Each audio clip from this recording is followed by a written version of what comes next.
The knife gleamed under the streetlight. 3 men, 1 woman, and me, frozen a block away with groceries in one hand and my daughter's hand in the other. I should have kept walking, that's what most people do. But when I heard her scream echo through that alley, something inside me snapped back to life. Something I thought I'd buried years ago when I stopped believing the world could be saved one person at a time. That night, I didn't know I was rescuing Zoe Lewis, the CEO, whose face had been on every business magazine for the past decade.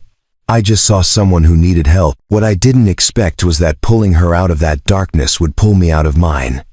That saving her life would somehow save what was left of ours. Before we jump back in, tell us where you're tuning in from, and if this story touches you, make sure you're subscribed because tomorrow, I've saved something extra special for you. The rain hit Seattle harder than the weather report promised. Not the gentle mist everyone jokes about, but the kind of downpour that turns sidewalks into rivers and makes you question every decision that led you outside. I had Sophie buckled into her raincoat, the purple one with the dinosaur hood, and we were hauling 2 bags of groceries from the corner market on Ashford Street. Taking the alley behind Morrison Plaza was supposed to cut 5 minutes off our walk. Sophie was in the middle of explaining why her teacher, Mr. Rodriguez, was actually a secret superhero because he could solve any math problem in under 10 seconds. I was half listening, half focused on not dropping the eggs, when I heard it.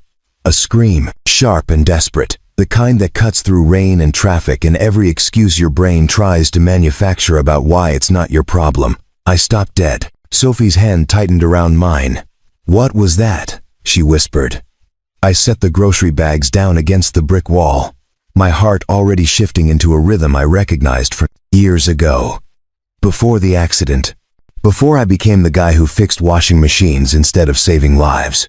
"Stay right here, Sophie. Don't move. Hold Mr. Patches and count to 100, okay?" She clutched her stuffed elephant closer, eyes wide but trusting. "Okay, Daddy." I moved toward the sound.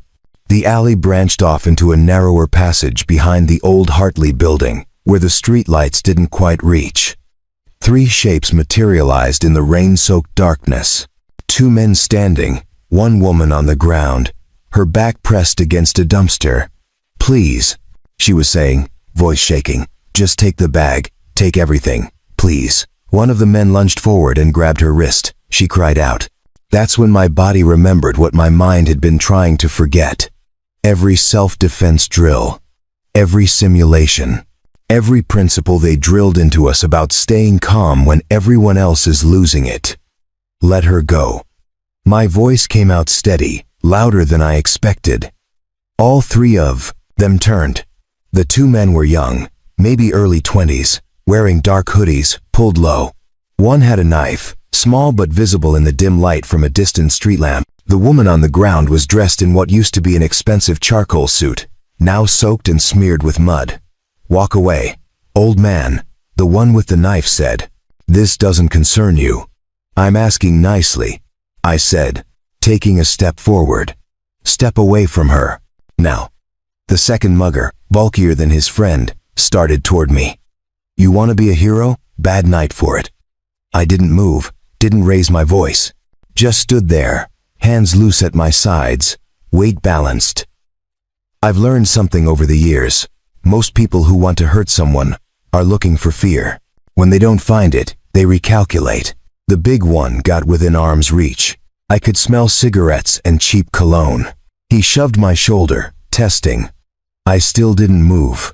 Something changed in his eyes. Doubt, maybe. Or just the realization that, whatever he expected, I wasn't giving it to him. He glanced back at his partner with the knife. "Man, forget this," the second one muttered. "Not worth it." The one with the knife hesitated, then spat on the ground. "Your funeral, if you follow us." They backed away, slow at first, then faster, disappearing into the maze of alleys that connected this part of Ashford District. I waited until their footsteps faded completely before I moved. The woman was shaking, arms wrapped around herself, a leather laptop bag clutched to her chest like armor. Her ankle was twisted at an angle that made me wince. "You're safe now," I said, kneeling beside her. "They're gone." She looked up at me, rain streaming down her face, mixing with tears. Her eyes were sharp and intelligent despite the fear. "I can't stand. My ankle. I can see that. Do you need me to call someone? Ambulance? Police?" "No." The word came out too fast, too panicked. She caught herself, softened her tone.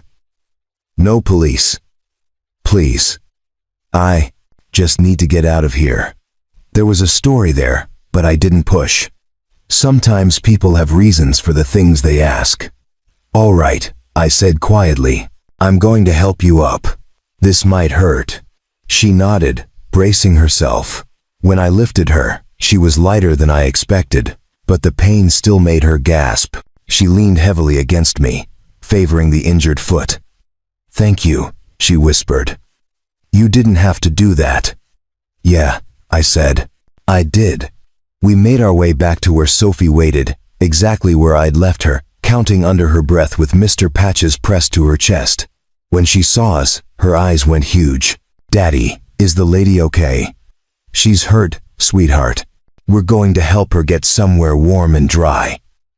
Sophie studied the woman with that serious, evaluating look kids get when they're trying to understand adult problems. "You can come to our house. Daddy makes really good hot chocolate." The woman's lips trembled into something almost like a smile.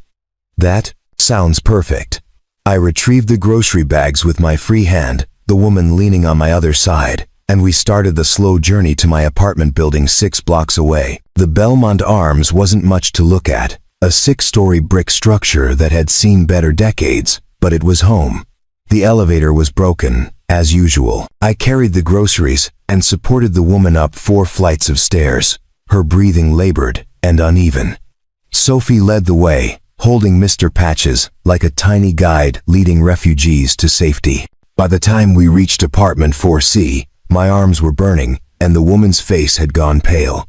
I unlocked the door and helped her to the couch, a second-hand thing with questionable springs but clean cushions. She sank into it like she'd been walking for days. Sophie disappeared into her room and returned with her favorite blanket, the one with stars and moons, and draped it carefully over the woman's shoulders. "There," Sophie said. "Now you won't be cold." The woman's eyes filled with tears again, but this time they were different, softer. "Thank you, sweetheart. What's your name?" "Sophie Newman." "I'm 7. That's my daddy, Seth. He used to save people all the time before." "Before what?" the woman asked, looking at me. "Before I didn't," I said, heading to the kitchen. "Let me get some ice for that ankle." While I wrapped ice in a clean towel, I caught a glimpse of her through the doorway. She was looking around the apartment, taking in the mismatched furniture, Sophie's drawings taped to the walls, the stack of repair manuals on the coffee table. Her gaze lingered on a photo on the shelf. Me and Sophie at the beach last summer, both of us squinting into the Sunday. When I came back, she accepted the ice pack without a word. I knelt and examined her ankle more closely. Swollen, already bruising, but the bone felt intact. "Probably a bad sprain," I said. "You should see a doctor." "Tomorrow," she said. "Right now, I just need to sit still and remember how to breathe." Sophie climbed onto the couch beside her, careful not to jostle the injured foot. "What's your name?" The woman hesitated, just for a second. "Zoe." "My name is Zoe Lewis." I recognized it instantly. Zoe Lewis, CEO of Meridian Technologies. The woman who'd been on the cover of Fortune magazine 3 months ago. The corporate genius who'd taken a failing software company and turned it into a billion-dollar empire. I didn't say anything. Didn't let my face show recognition. Whatever brought her to that alley, whatever made her afraid to call the police, she clearly didn't want to be that person right now. "Nice to meet you, Zoe," I said simply. "You're safe here. Rest as long as you need." She looked at me then, really looked like she was trying to figure out if I meant it. Then she nodded, pulling Sophie's blanket tighter around her shoulders. "Thank you," Seth, she whispered. Outside, the rain continued its assault on Seattle, but inside apartment 4C, something had shifted. A line had been crossed. 3 strangers brought together by chance and violence, and a choice to not look away. And standing there in my small living room with water still dripping from my jacket and my daughter humming softly beside a woman whose world had just collapsed, I had no idea that this moment would become the fault line between the life we'd been living and the one we were about to build. I found dry clothes in the back of my closet, things that belonged to Emma before she got sick. A soft gray sweater and black yoga pants that I'd kept meaning to donate but never did. Some part of me knew they might be needed someday, though I never imagined it would be like this. Preparing and narrating this story took us a lot of time, so if you are enjoying it, subscribe to our channel. It means a lot to us. Now back to the story. Zoe changed in the bathroom while I made tea. Earl Grey, the expensive kind I bought once and saved for occasions that never seemed to arrive. Sophie sat at the kitchen table, swinging her legs and arranging her collection of smooth stones in careful patterns. "Is Zoe going to stay with us?" she asked, not looking up from her rocks. "Just for tonight. Probably. Until she feels better. She seems sad.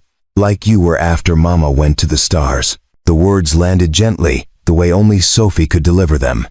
She'd been 4 when Emma died, old enough to understand loss, but young enough to frame it in ways that didn't hurt quite as much. "She's had a hard night, sweetheart. Sometimes people need quiet and warmth and time." Sophie nodded, accepting this. "Can I show her my rock collection? Mama always said pretty things help when you're sad. Maybe tomorrow, when she's rested." Zoe emerged from the bathroom, looking smaller somehow, more human. The designer suit was gone, replaced by Emma's clothes that fit well enough. Her dark hair hung in damp waves past her shoulders, and without the corporate armor, she looked younger, vulnerable. "Thank you," she said, gesturing to the clothes. "I'll wash them and return them. No rush. They're just sitting in a closet anyway." She limped to the couch, favoring the ankle but managing better than before. I handed her the tea, and she wrapped both hands around the mug, breathing in the steam.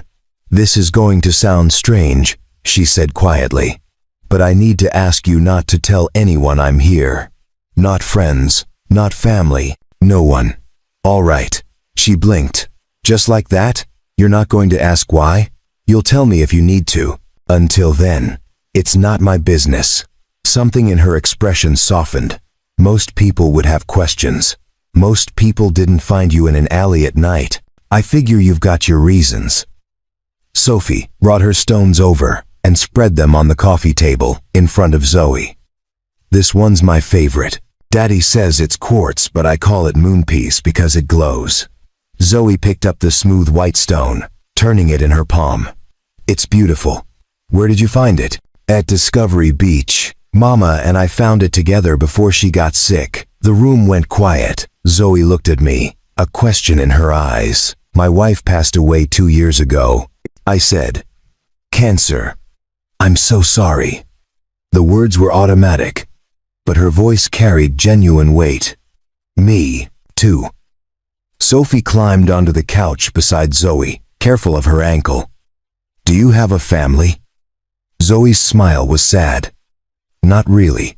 I have employees and business partners and people who want things from me. But family? No. That's okay," Sophie said matter-of-factly. "You can borrow ours for tonight." I watched Zoe's face crumble and rebuild itself in the span of 3 seconds. She set the tea down carefully, like she didn't trust her hands. "Thank you, Sophie. That's very kind." After Sophie went to bed, I made up the couch with clean sheets and my spare pillow.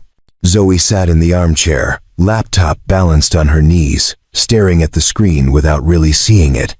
"You should rest," I said. "That ankle needs time to heal." "I know. I just need to check something first."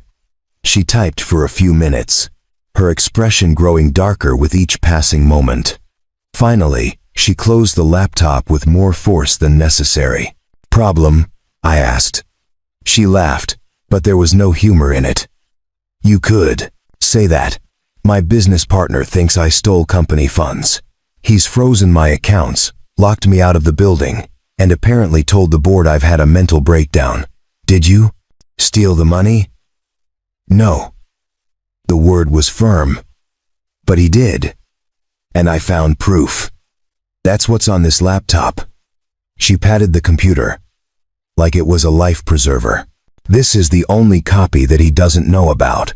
If I lose this, I lose everything. That's why you didn't want the police involved. He has connections, friends in the department, judges who owe him favors. If I walk into a police station right now, I'll be arrested before I can show anyone the evidence. I sat down in the other chair, processing this. So what's your plan? I don't know yet. I was trying to get to my lawyer's office when those men grabbed me. They wanted this. She touched the laptop again. At first I thought they were random muggers, but now I'm not sure. The timing is too convenient. You think your partner sent them? I think Daniel Crane is capable of a lot more than I gave him credit for.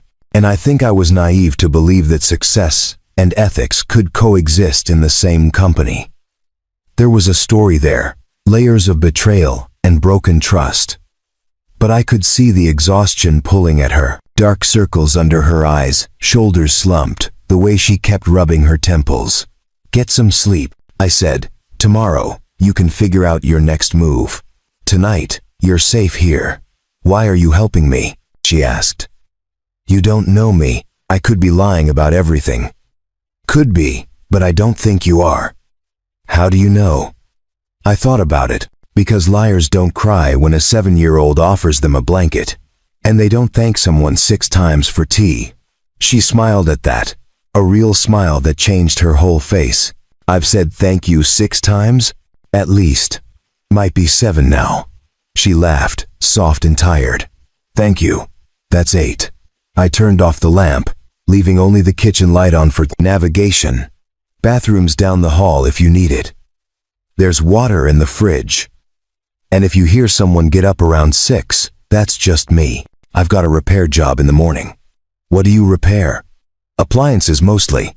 Washers, dryers, refrigerators. Whatever breaks, I fix it. That's a good skill to have. It's honest work. Pays enough. Keeps me home for Sophie. She's lucky to have you. I paused at the hallway entrance. I'm the lucky one. She reminds me every day that there's still good things worth protecting. Zoe pulled the blanket up to her chin, her eyes already half closed. Seth, thank you for not walking past me tonight. Get some rest, Zoe. I checked on Sophie before going to my own room. She was sprawled across her bed in the shape of a starfish, Mr. Hatches tucked under one arm. I pulled her covers up and kissed her forehead. In my room, I sat on the edge of the bed and looked at the photo on my nightstand. Emma, smiling, holding newborn Sophie. 3 years before the diagnosis. 4 years before the end. I don't know what I'm doing, I whispered to the photo. But she needed help. And you always said that's what we're supposed to do. The photo didn't answer, but I hadn't expected it to. I lay back and stared at the ceiling, listening to the rain finally slow to a gentle patter. Somewhere in my living room, a woman I'd met 3 hours ago was sleeping on my couch with evidence of corporate fraud on her laptop and fear in her eyes. Tomorrow, she'd probably be gone, back to her world of boardrooms and billion-dollar decisions. But tonight, she was just Zoe. Someone who needed help. Someone who'd been kind to my daughter and honest about being lost. And somehow, in helping her, I'd felt something I hadn't felt in 2 years. Purpose. The sense that maybe I wasn't done being useful yet. That maybe there was still room in this small life for something bigger than routine and survival. I fell asleep to the sound of rain and the quiet knowledge that nothing would be quite the same after this. The morning came soft and gray. Seattle's typical autumn light filtering through the curtains like a whisper. I woke at 5:30 out of habit, made coffee in the old percolator that sounded like a small engine, and started breakfast before I remembered I had a guest. Zoe was still asleep on the couch, curled on her side, one arm draped over the laptop like even in sleep she couldn't let it go. The bruising on her ankle had bloomed into deep purple and yellow, angry but survivable. I moved quietly, pulling out eggs and bread, butter from the fridge. The refrigerator door squeaked, a sound I'd been meaning to fix for 6 months, and Zoe stirred. "Sorry," I said. "Didn't mean to wake you." She sat up slowly, wincing as she adjusted her position. "What time is it?" "Just past 6. I've got a repair job at 7:30. But there's no rush. Take your time." She rubbed her eyes, looking around the apartment like she needed to remember where she was. "I should go. I've already imposed too much. On that ankle, you're not going anywhere for at least a day or 2. I can't just stay here." "Why not? You got somewhere better to be?" She opened her mouth to argue, then closed it. We both knew the answer. "At least have breakfast," I said. "Then we'll figure out the rest."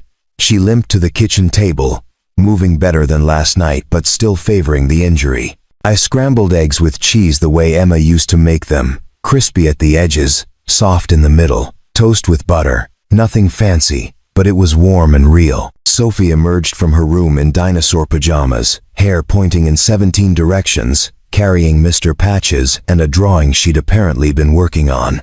"Morning, sleepyhead," I said. She climbed into her chair and studied Zoe with that serious, evaluating expression. "Your ankle looks like the sunset, purple and yellow and orange." Zoe glanced down. "I suppose it does. Does it hurt a lot?" "A bit, but I've had worse." Sophie nodded like this was acceptable. "Daddy's really good at fixing hurt things. He fixed my knee when I fell off the swings, and he fixed Mr. Patches when his trunk came loose." She held up the stuffed elephant to demonstrate his securely attached trunk. "Your daddy seems good at fixing all kinds of things," Zoe said, glancing at me. I set plates in front of them both. "Eat before it gets cold."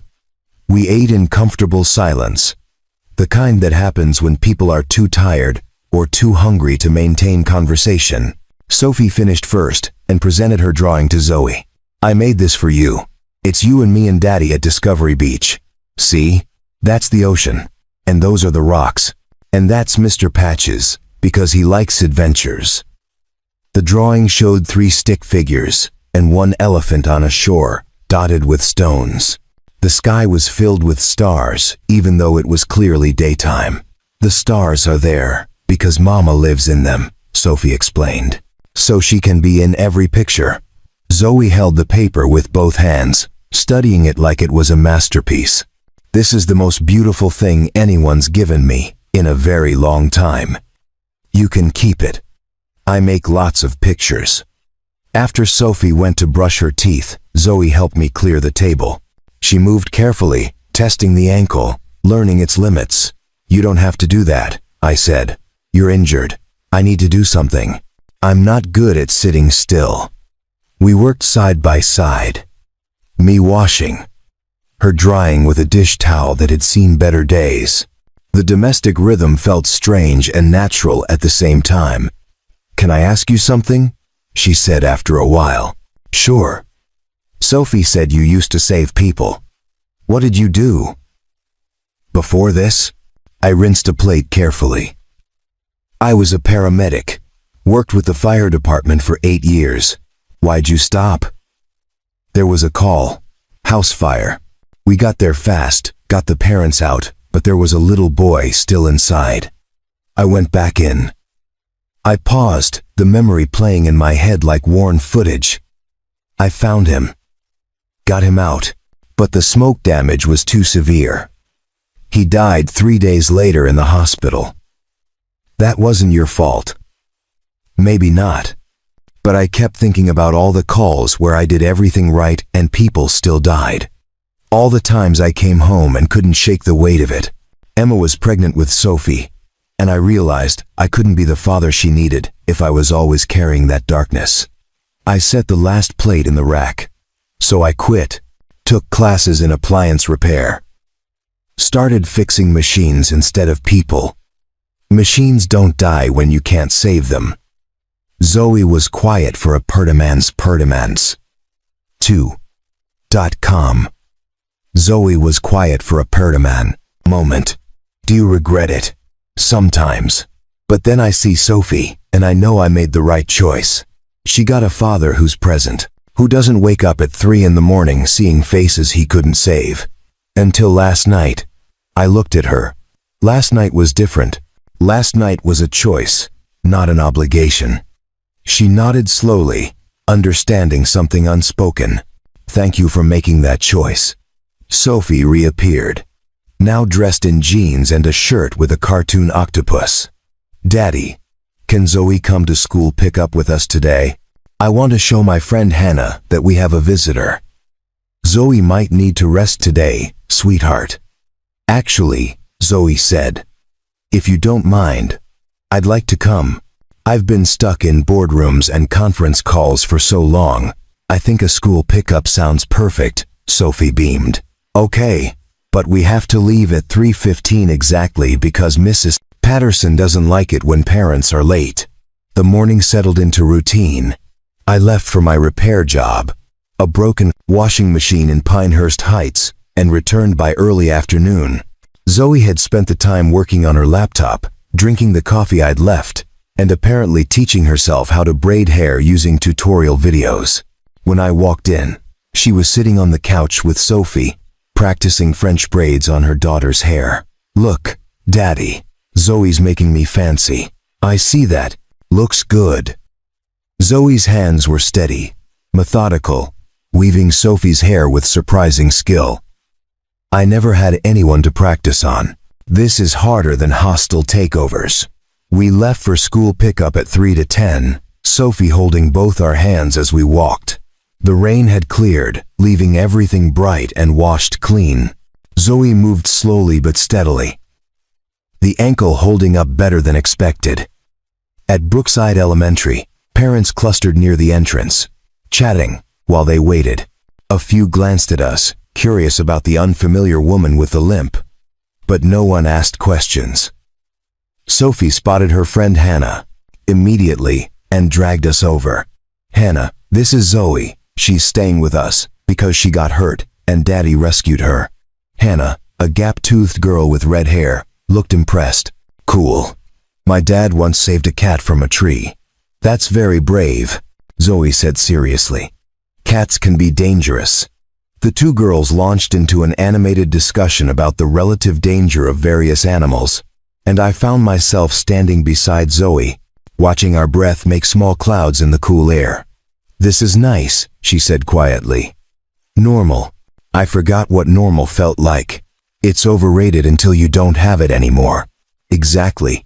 On the walk home, Sophie chattered about her day, about the substitute teacher who let them have extra recess, about the boy who brought a lizard for show and tell. Zoe listened to every word like it mattered, asking questions, laughing at the right moments. Back at the apartment, I made spaghetti while Zoe and Sophie set the table. We ate together, the three of us crowded around the small kitchen table, and for a little while, it was easy to forget that this wasn't permanent, that Zoe had a life waiting for her somewhere, full of complications and danger and decisions I couldn't help her with. After dinner, while Sophie watched cartoons, Zoe and I sat on the balcony. It was small, barely room for 2 chairs, but it overlooked the street and caught the last light of the day. I need to make a decision, she said. I can't hide here forever. No, but you can hide here until you're ready. She smiled. You're very patient with me. You're very easy to be patient with. Daniel will be looking for me. Once he realizes I'm not coming back to negotiate, he'll escalate. What are your options? Go to the media, go to the police, or go directly to the board with the evidence. All risky. All potentially disastrous. What does your gut say? She looked surprised. My gut? Yeah. Not your business brain, not your legal strategy. What does your gut tell you? She was quiet for a long time, watching the streetlights flicker on. That I'm tired of fighting alone. That I've spent 10 years building something I thought mattered. And somewhere along the way I forgot why it mattered. That maybe losing everything wouldn't be the worst thing if it meant getting myself back. That's a good gut. She laughed, soft and tired. Is it? Best kind, the one that's honest. We sat in comfortable silence as the evening deepened. Inside, I could hear Sophie singing along to her cartoons, off-key and enthusiastic. She's wonderful, Zoe said. You've raised an incredible person. I'm just trying not to mess it up too badly. You're doing better than just not messing up. She's confident and kind and curious. That doesn't happen by accident. Emma deserves the credit. She set the foundation before she left. And you built on it. Don't sell yourself short, Seth. Something in the way she said my name made me look at her. Really look. She was staring out, at the street, but I could see the profile of her face in the fading light. Strong and soft at the same time. Exhausted but determined. We should get you back inside, I said. That ankle needs rest. In a minute, I just want to sit here a little longer and pretend the world isn't waiting. So, we did.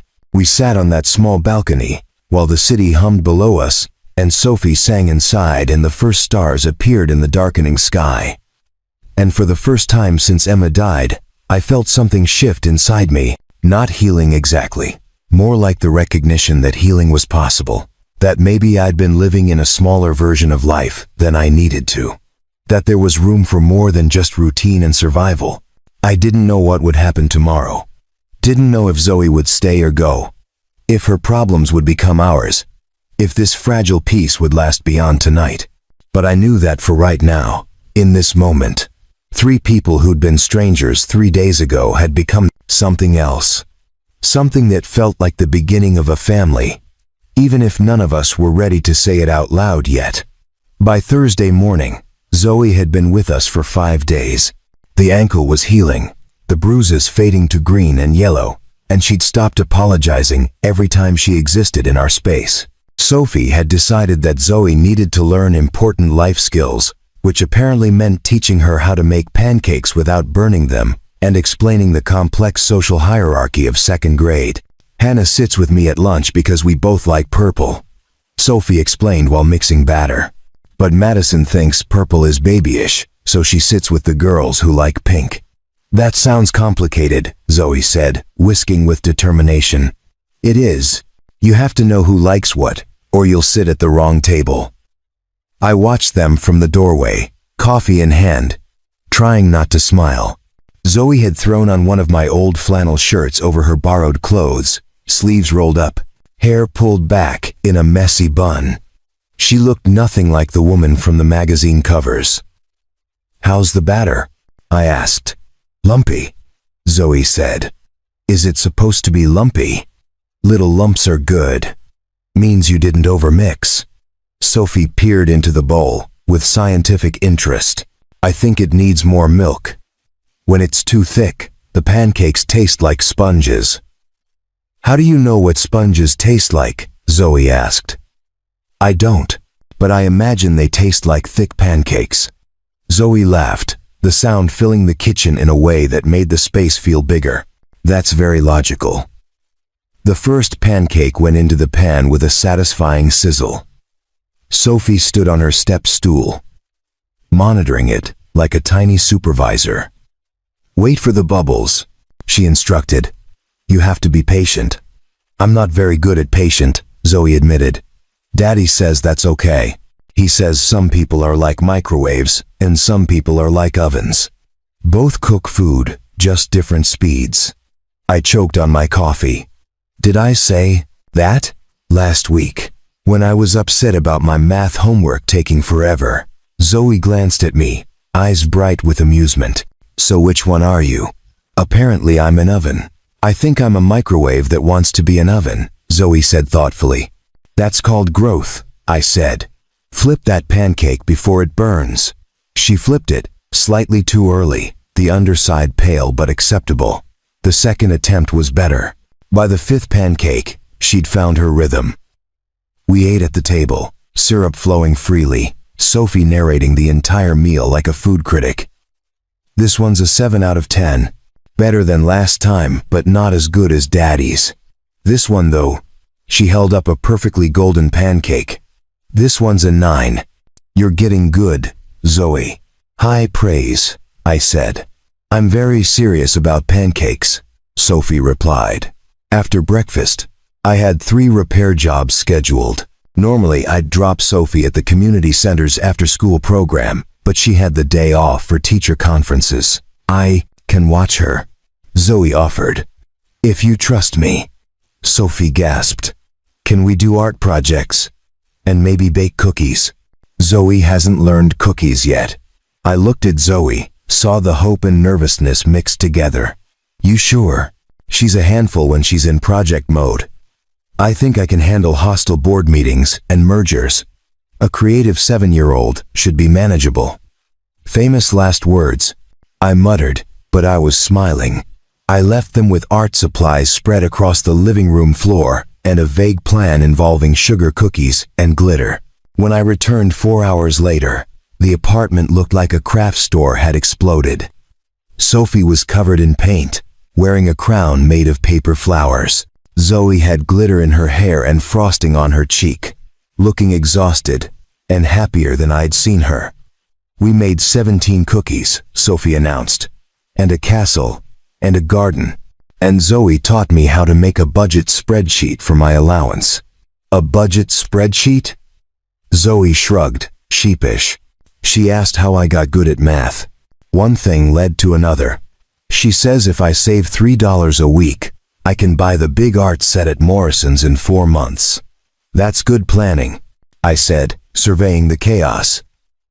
Though we might need to budget for cleaning supplies. We spent the evening cleaning up. The 3 of us working together with music playing from my phone. Sophie danced while she picked up markers. Zoe sang along to songs she claimed not to know, then hit every word perfectly. At bedtime, Sophie asked if Zoe would read to her. They curled up together on Sophie's bed while I did dishes, and I could hear Zoe's voice carrying through the apartment, animated and warm, bringing the story to life. When she emerged 20 minutes later, her eyes were wet. She fell asleep holding my hand. Zoe whispered. I didn't want to move and wake her. She does that. Holds on like you might disappear. Does she do that with everyone? No, just people she trusts. Zoe sank onto the couch, something vulnerable in her expression. I don't want to let her down. Then don't. It's not that simple. My life is complicated, Seth. When I leave here, there's going to be fallout.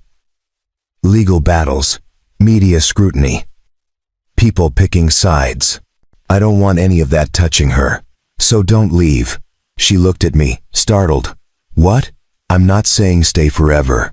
I'm saying maybe you don't have to figure everything out on a timeline. Maybe you can take the time you need to heal and plan and be ready. You'd let me stay, even knowing the trouble I might bring? Trouble finds people whether they invite it or not. At least this way, you're not facing it alone. She was quiet for a long moment, processing. Then she smiled, small but genuine. Thank you, Seth. For the 10th or 20th time, thank you. Lost count after 8. She laughed. The sound soft in the dim room. Outside, the city continued its endless rhythm. But inside, something had settled. A decision made, without being spoken. An understanding that this temporary arrangement might be more permanent than either of us planned. I should warn you, Zoe said. I'm terrible at cleaning, and I sing off-key, and I've never successfully kept a plant alive. Sophie sings off-key too. You'll harmonize terribly together. What about you? What are your flaws? I fix things that aren't broken because I don't know how to sit still. I make terrible coffee, and I'm overprotective of the people I care about. That last one doesn't sound like a flaw. It is when it means I forget to let people take care of themselves. She reached over and squeezed my hand, brief but intentional. I think we'll figure it out. Yeah, I said. I think we will. The knock came on Saturday morning, sharp and official. 3 hard raps that made my stomach drop before I even reached the door. Through the peephole, I saw a man in an expensive suit, perfectly tailored, holding a tablet. Behind him, a black sedan idled at the curb. I opened the door just wide enough to fill the frame. "Can I help you?" Seth Newman. His smile was professional and empty. "My name is Marcus Chen. I'm an attorney representing Meridian Technologies. I'm looking for Zoe Lewis. Don't know anyone by that name." "Mr. Newman, I understand you're trying to protect her, but this is a legal matter. Miss Lewis has documents that belong to the company. We just need to speak with her. Like I said, don't know her." His smile tightened. "We have security footage showing her in this neighborhood 6 days ago. We know she's here." "Then you know more than me." Behind me, I heard Zoe's voice, quiet but steady. "It's okay, Seth. I'll talk to him." She appeared beside me, wearing jeans and a sweater, hair pulled back, looking more like a graduate student than a CEO. The lawyer's expression shifted to something between relief and calculation. "Miss Lewis. Thank goodness. Mr. Crane has been worried sick." "I doubt that," Zoe said. "What does he want?" "To resolve this situation amicably. He's prepared to meet with you, discuss the allegations, find a solution that works for everyone.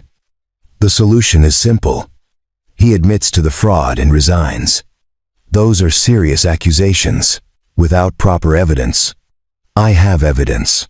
Financial records, emails, recorded conversations, everything needed to prove he's been embezzling for 18 months. The lawyer's smile never wavered. "Then bring it to the board. Present your case properly.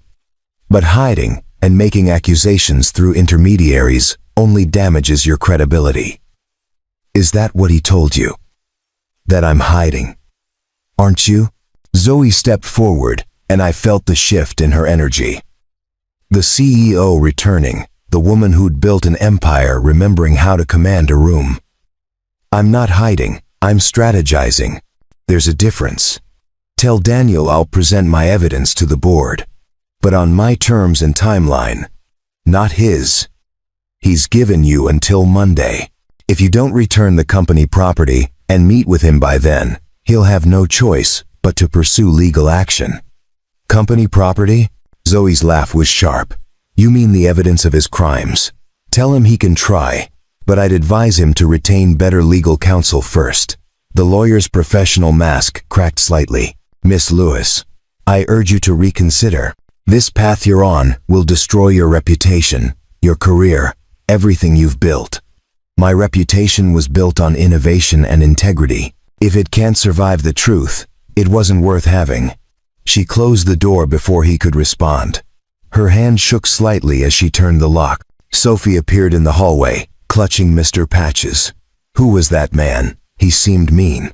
"Just someone from my old job, sweetie," Zoe said, her voice immediately softening. "Nothing to worry about." But we both knew that wasn't true. After Sophie went to play in her room, Zoe paced the living room like a caged animal, energy crackling off her in waves. "They found me faster than I expected," she said. "Daniel must have traced my phone before I ditched it, or tracked my credit cards. What do you want to do?" "I don't know. Fight? Probably. It's what I'm good at." She paused at the window, looking out at the street. "But I'm tired, Seth. I'm so tired of fighting." "Then don't. At least, not today." "It's not that simple." "It is, if you let it be." She turned to face me, frustration and fear mixing in her expression. "You don't understand. These people don't stop. Daniel has resources, connections, lawyers who make 6 figures to destroy people like me. If I don't act fast, he'll bury me. So act, but act smart, not desperate." "What's the difference?" "Desperate is reacting to his timeline, his pressure, his rules. Smart is choosing your moment, building your case, making sure when you move, it counts." She sank onto the couch, hands over her face. "I keep thinking about what he said, that this will destroy everything I built. What if he's right? Then you build something better. Just like that. Just like that." She looked up at me, something breaking in her expression. How are you so calm about this? Because I've already lost everything once. I know what's on the other side. It's not the end you think it is. The words hung between us, honest and raw. She nodded slowly, understanding, settling in. I need to call my lawyer, start putting together a proper strategy. Use my phone, yours, is probably compromised. She made the call from the kitchen, voice low and focused. I heard fragments of legal terminology, dates, documentation requirements. When she returned 30 minutes later, she looked exhausted but determined. My lawyer thinks we have a strong case, but he wants me to come to his office Monday, go through everything, prepare for the board meeting. Then that's what we'll do. We? You think I'm letting you walk into that alone? Something softened in her face. You don't have to do this. I know, I want to. Sophie called from her room, needing help with a puzzle. Zoe went to her without hesitation, and I heard them laughing together, the sound pushing back against the tension trying to fill our space. Outside, the black sedan still sat at the curb, watching, waiting, a reminder that the world Zoe came from wasn't done with her yet. But inside these walls, we had something they couldn't take. We had each other, and for now, that would have to be enough. Sunday morning brought a different knock. Softer, almost apologetic. When I opened the door, a woman stood there in designer clothes and perfectly styled hair, holding a leather folder. I'm looking for Zoe Lewis, she said. My name is Patricia Morrison. I'm on the board at Meridian. I studied her, looking for threat or deception, but found only exhaustion and concern. Wait here, I said. Zoe came to the door, and her face registered surprise. Patricia? May I come in? Please. I'm not here on Daniel's behalf. We let her enter. She took in the modest apartment with a glance that held no judgment, just curiosity. Sophie peeked out from her room, and Patricia smiled warmly at her before turning back to Zoe. I've been trying to reach you for days. When Daniel said you'd stolen money and disappeared, I knew something was wrong. That's not who you are. Zoe's shoulders relaxed slightly. Thank you for that. I did some digging, quietly, and I found some concerning patterns in our financials that match what you claimed. She handed Zoe the folder.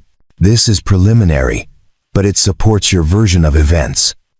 Zoe opened it, scanning the documents with growing intensity. This is exactly what I needed. Evidence from inside the company. There's more, Patricia said carefully. The board wants to resolve this. They're prepared to offer you a deal. What kind of deal? Full reinstatement. CEO position restored, with a raise and expanded authority. Daniel will be removed, investigated, and prosecuted if warranted. They'll issue a public statement clearing your name completely. The words filled the room like pressure changing before a storm. Zoe stood perfectly still, processing. What's the catch? She asked. No catch. They want you back. The company has been in chaos without you. Stock prices are falling. Clients are nervous.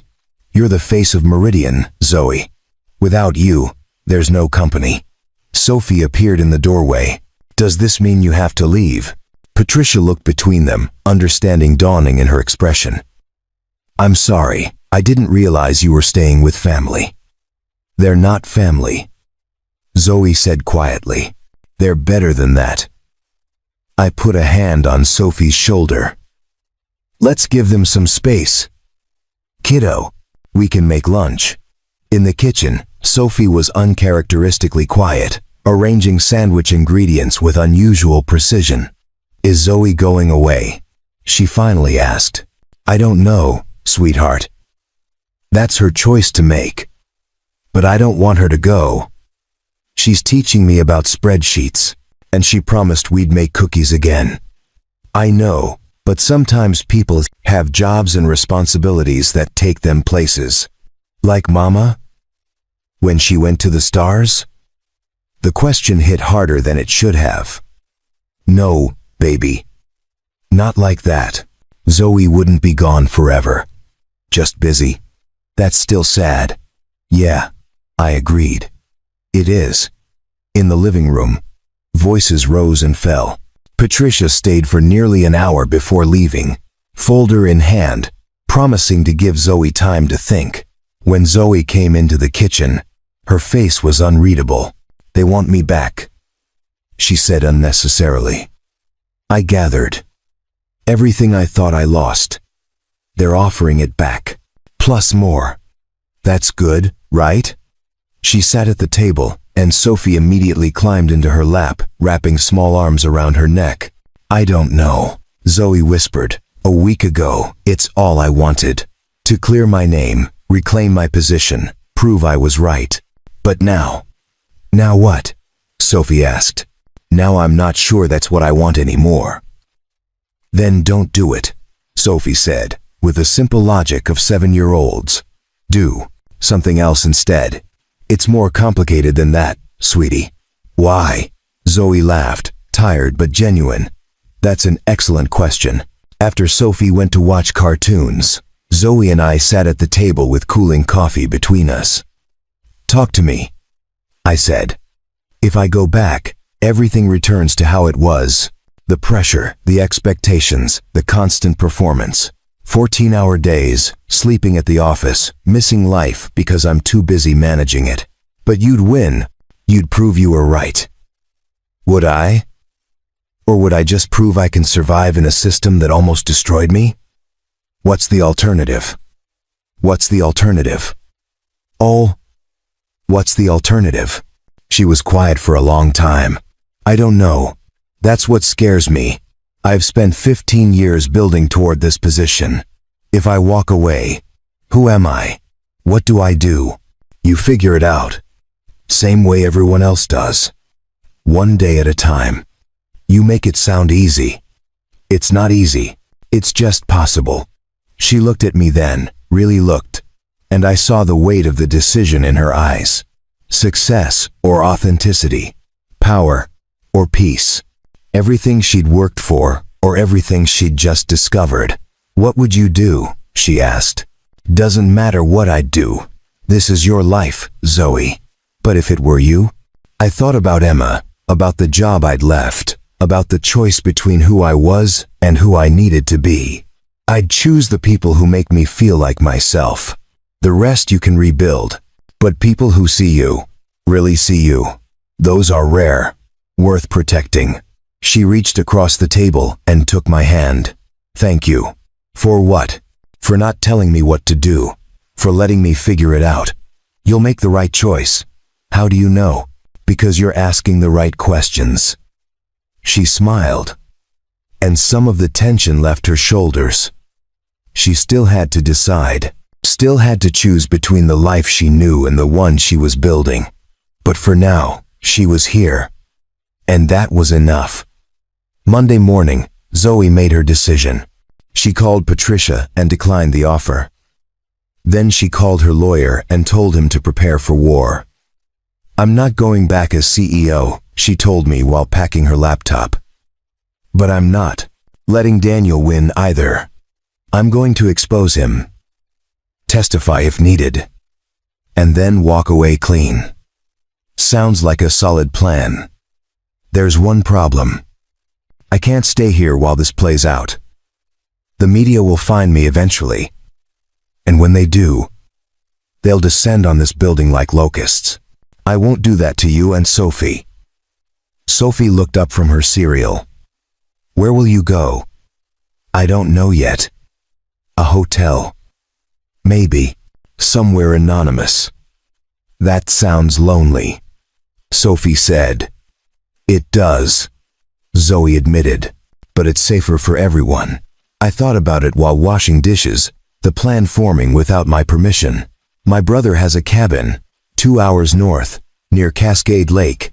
It's quiet, off the grid, no neighbors for miles. I can't ask you to. You're not asking. I'm offering. What about your repair jobs? I'll reschedule. This is more important. Zoe looked at Sophie, then back at me. Both of you would come? Of course, Sophie said. You need company. And protection. Daddy's really good at protection. We packed quickly. Clothes, food, Sophie's art supplies, Zoe's laptop and files. By noon, we were in my truck heading north on Highway 20, leaving Seattle in the rearview mirror. Sophie fell asleep in the back seat, Mr. Patches clutched tight. Zoe stared out the window, watching the city give way to forest. "Thank you," she said quietly. "For this. For everything. Stop thanking me. We're past that." "Are we?" "Yeah, we're family now. Family doesn't keep score." She smiled, something breaking loose in her expression. "Family. I like that." The cabin appeared after a winding gravel road, a small wooden structure with a stone chimney and wide windows facing the lake. Simple but solid. The kind of place that existed outside of time.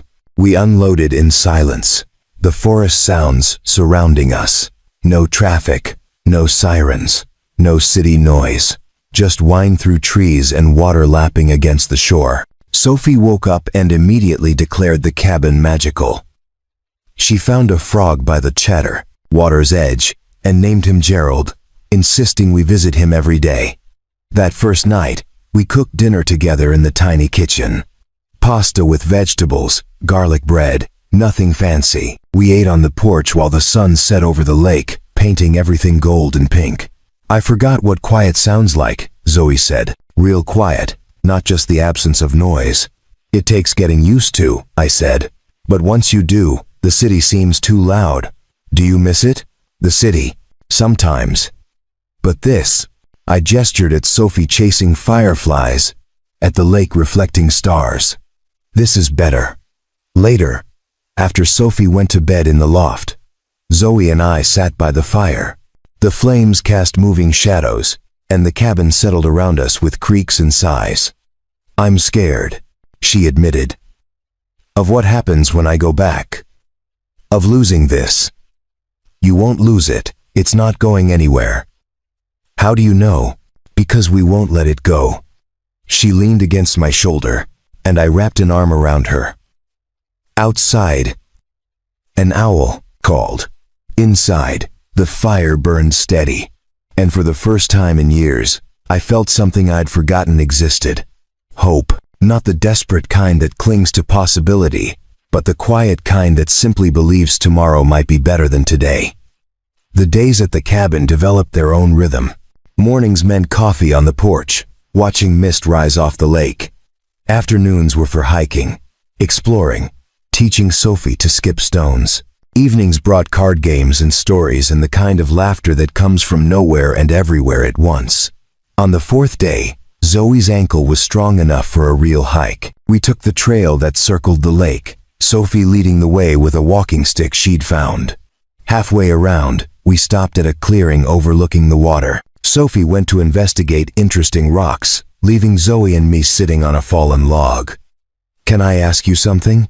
Zoe said. "Always." "How did you survive it?" "Losing your wife?" The question hung between us. Honest and raw. I watched Sophie balance on a rock, arms spread like wings. I didn't, at first. For about 6 months after Emma died, I was just going through motions, getting Sophie to school, doing repair jobs, keeping us fed and clothed. But not really living. What changed? Sophie did. One day, she asked me if I was sad because I didn't love her enough to be happy. Broke my heart clean in half. Made me realize I'd been so focused on grief that I forgot about the person who was still here, still needing me. Zoe was quiet, absorbing this. "Do you still miss her?" "Every day. But it's different now. Less like drowning, more like carrying something heavy that I've learned how to hold." "I've never lost someone like that," Zoe said. "But I lost myself somewhere in the last decade. Traded pieces of who I was for success until I looked in the mirror and didn't recognize the person staring back." "What did you trade?" "Time, relationships, honesty." I told myself it was temporary, that once I reached a certain level I could relax, be myself again. But there was always another level, another goal, another reason to keep performing. "And now?" She looked at Sophie, then at the lake, then at me. Now I know what I gave up, and I'm terrified I can't get it back. You already are getting it back, right here. This isn't real life, Seth. This is a vacation from reality. Maybe reality needs more vacations. She laughed, but her eyes were wet. You make everything sound so simple. It is simple. Not easy, but simple. Figure out what matters, protect it, let go of the rest. What matters to you? Sophie. Making sure she grows up knowing she's loved and safe. Beyond that, I shrugged. Fixing things. Being useful. Not hurting people when I can avoid it. That's it. That's everything. She wiped her eyes, smiling through tears. I spent 15 years chasing billions of dollars and market dominance. You're telling me happiness was just being useful and not hurting people. I'm saying happiness is knowing yourself well enough to want what you actually want, not what you think you should want. Sophie came running back, pockets full of rocks. Look, this one has sparkles, and this one's shaped like a heart. We admired her collection with appropriate reverence, and then continued the hike. But something had shifted. Zoe walked lighter, like she'd set down a weight she didn't know she was carrying. That night, while Sophie slept, we sat by the fire again. Zoe had her laptop open, working on her testimony for the board. I'm going to recommend they promote someone from within, she said. Not hire from outside. The company needs someone who understands its values, not just its profit margins. That's generous. After everything they put you through. It's not about them. It's about building something that lasts beyond me. Something real. What will you do after? End of common. End of cob. End of common. I don't know. Maybe consulting. Maybe teaching. Maybe something completely different. She closed the laptop. Is it crazy that I'm excited about not knowing? Not crazy. Brave. She moved closer, resting her head on my shoulder, like she'd done a dozen times before. But this time felt different. Intentional. Like a question and an answer at the same time. Seth. Yeah. Thank you for showing me there's more than one way to matter. I kissed the top of her head, gentle and easy. You always mattered, Zoe. You just forgot for a while. We stayed like that until the fire burned low. Two people learning how to be whole again, one quiet moment at a time. We returned to Seattle on a gray Thursday morning. Zoe wore a navy suit, hair pulled back, looking every bit the CEO she used to be. But her eyes were different now. Calmer. Certain. The board meeting was scheduled for 2 o'clock at Meridian's headquarters in the Columbia Tower. I dropped Sophie with my neighbor, Mrs. Chen, who'd agreed to watch her for the afternoon. You'll be there? Zoe asked as we drove downtown. Right. Outside the room. You need me. I'm there in 5 seconds. I know. She squeezed my hand. That's the only reason I can do this. The Meridian offices occupied the entire 42nd floor. Glass and steel and the kind of aggressive minimalism that screamed money. Patricia met us in the lobby, looking relieved. The board is ready. Daniel doesn't know you're coming. We thought the element of surprise might help. Good, Zoe said. Let's keep it that way. I waited in the hallway while Zoe entered the boardroom. Through the glass walls, I could see Daniel Crane at the head of the table, looking confident and comfortable. That changed the moment Zoe walked in. His face went through shock, anger, and calculation in 3 seconds flat. I couldn't hear the words, but I could read the body language. Daniel standing, gesturing aggressively. Zoe, remaining seated, calm, methodical. She opened her laptop. The wall screens lit up with spreadsheets, emails, financial records. Patricia and 2 other board members leaned forward, studying the evidence. Daniel's face went red, then pale. 30 minutes in, building security appeared at his side. He argued, then shouted, then finally left with them flanking him like sentries. Zoe never raised her voice, never lost composure.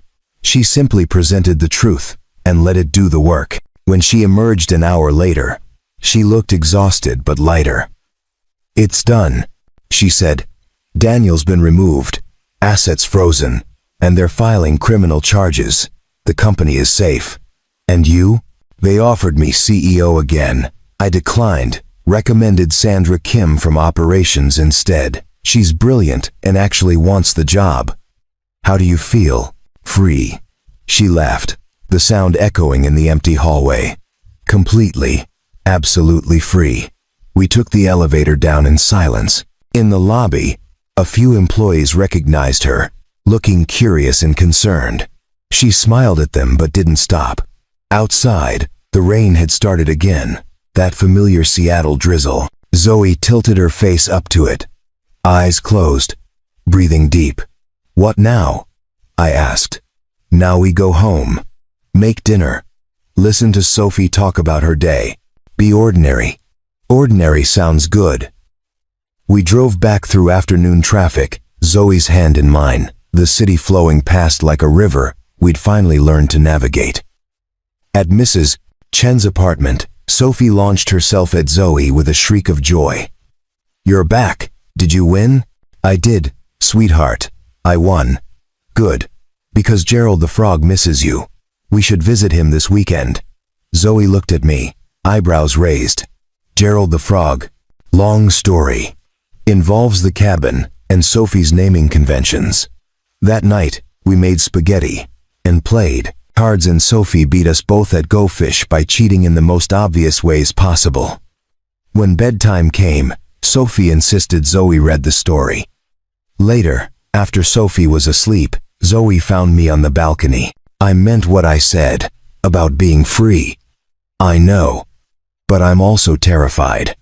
I've never been without a plan before. Plans are overrated. Wings work better." She smiled, stepping closer. "Is there room in this ordinary life for one more?" "There's always been room. You just had to find it." She kissed me then, soft and sure, and it felt like every good decision I'd ever made leading to this moment. When we pulled apart, she was smiling. "So what does ordinary look like tomorrow?" "Probably fixing Mrs. Patterson's dryer, maybe teaching Sophie fractions, definitely more terrible coffee." "Sounds perfect." And it was. 3 months later, spring arrived with cherry blossoms and longer days. Zoe had settled into our life like she'd always been there. She started consulting for nonprofits, teaching business strategy to organizations that actually helped people. The money was a fraction of what she used to make, but she came home smiling instead of exhausted. Sophie's science project won second place at the district fair. Zoe had helped her build a model showing how water filtration worked. They'd spent weeks on it, laughing over mistakes, celebrating small victories. We planted a garden in the community plot behind our building. Tomatoes, basil, flowers Sophie chose because they were purple. Zoe turned out to have a talent for gardening, nurturing things with patience she never knew she had. On a Saturday in May, we took Sophie to Discovery Beach. She ran ahead, searching for moon pieces, while Zoe and I walked the shoreline. "I got an offer yesterday," Zoe said. "A university wants me to teach a business ethics course." "That's amazing. Are you going to take it?" "I think so. It feels right. Teaching people to build companies without losing themselves in the process." Emma would have loved that. She always said the world needed more ethical billionaires. "I'm not a billionaire anymore." "No, you're something better. You're happy." She smiled, pulling me closer. "I am. For the first time in 15 years, I actually am." Sophie came running back, hands full of rocks. "Look, I found 3 moon pieces. One for each of us." She distributed them solemnly, placing one in each of our palms. The stones were smooth and white, catching the light like promises. "Now we're connected," Sophie announced. "Because we all have pieces of the same moon." That evening, we sat on our balcony, watching the city lights flicker on. Sophie was asleep on the couch, exhausted from the beach. Zoe leaned against me, the moon piece in her pocket, a smile on her face. "Thank you," she said, for rescuing me that night. I think we rescued each other. Fair point. Below us, Seattle hummed with its endless energy, cars and people, and 1,000 stories unfolding simultaneously. But up here, in our small corner of the world, we'd found something rare. A family built not from blood but from choice, from showing up when it mattered, from believing that people deserved second chances and soft landings and love without conditions. What are you thinking about? Zoe asked. That I spent 2 years trying to fix things that were already broken. And then you showed up. And I remembered that some things are worth building from scratch. Like us? Exactly like us. She kissed me, soft and sure, the city spreading out below us like a map of possibilities. When we pulled apart, she was smiling that smile I'd come to know. The real one, not the corporate mask. Just Zoe, being herself, being home. Inside, Sophie stirred and called out. We went to her together, tucking her in, promising stories tomorrow. She grabbed both our hands, holding on tight. Love you, she mumbled, already half asleep. Love you too, sweetheart, I said. Love you, Sophie, Zoe whispered. And there, in that small moment, everything aligned. The past had shaped us, but it didn't own us anymore.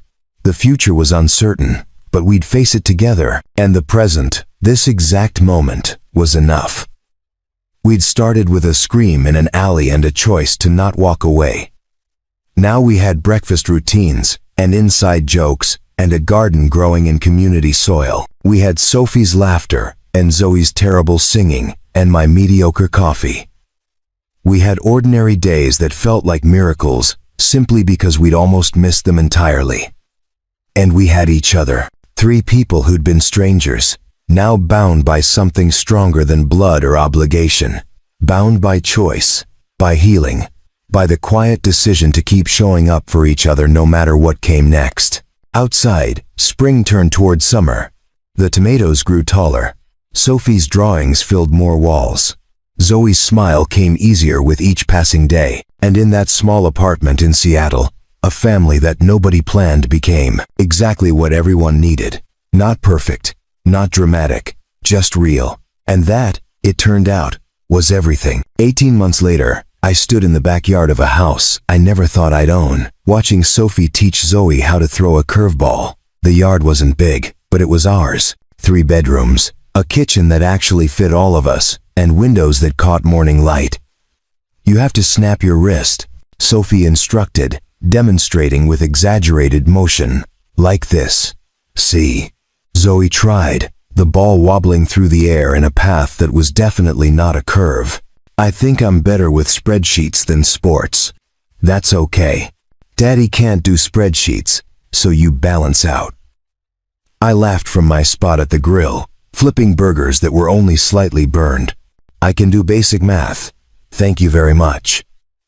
Adding and subtracting don't count, Sophie called back. Real spreadsheets have formulas. The doorbell rang, and I heard voices in the house. Patricia arrived with her husband, carrying a pie. My brother Tom showed up with his kids, who immediately challenged Sophie to a race around the yard. Mrs. Chen from our old building brought homemade dumplings, refusing to let anyone thank her. Our first real housewarming party. The kind of gathering that felt both overwhelming and exactly right. Zoe appeared at my side, stealing a piece of tomato from the cutting board. She wore jeans and a faded university t-shirt from the ethics course she now taught 3 times a week. Her hair was shorter, her face more relaxed, the permanent tension finally gone from her shoulders. How many people did we invite? She asked. 12. But you know how these things go. I really don't. I've never done this before. Neither have I. We'll figure it out together. She kissed my cheek, then grabbed the plate of finished burgers. Sophie, food's ready. Everyone gathered around the picnic table we'd bought at a yard sale, and refinished together. Mismatched chairs, paper plates, nothing fancy. But the laughter was real, the conversation easy, the sense of belonging solid. Patricia cornered Zoe after dinner, asking about her consulting work. Zoe had built a small practice helping startups develop ethical business models, making enough to contribute but not enough to stress about. She seemed happier talking about her 3 current clients than she ever had discussing billion-dollar mergers. Sophie dragged me to see the garden, now overflowing with vegetables we actually ate. She'd started a small business selling tomatoes and herbs to neighbors, saving money for art camp next summer. The budget spreadsheet Zoe helped her create hung on the fridge, meticulously updated every week. "Daddy," Sophie said, pulling a ripe tomato from the vine, "are you and Zoe going to get married?" The question landed casually, like she was asking about the weather. "Would you want that?" I asked. "Obviously. She's already family. A wedding just makes it official." She handed me the tomato. "Plus I'd get to wear a fancy dress. Hannah says bridesmaids get fancy dresses. You've been planning this, haven't you?" "A little bit. But mostly I just want us to stay together forever. That's what families do." "Yeah. Sweetheart, that's exactly what families do." Later, after everyone left and Sophie crashed on the couch mid-cartoon, Zoe and I cleaned up in comfortable silence. She washed, I dried, moving around each other with practiced ease. "Sophie asked me about marriage today," I said. Zoe's hands stilled in the soapy water. "What did you tell her?" "That families stick together. The rest is just paperwork." She smiled, handing me a plate. "Is that your way of saying you don't care either way?" "That's my way of saying I'm already committed. I don't need a ceremony to prove it. But if you want one, I'm in."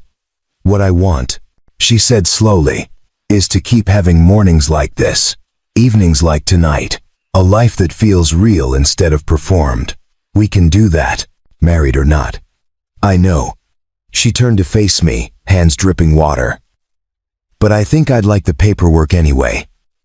Not for show. Just for us. A promise that this isn't temporary. It was never temporary. I know that now. But I'd still like to make it official." She smiled.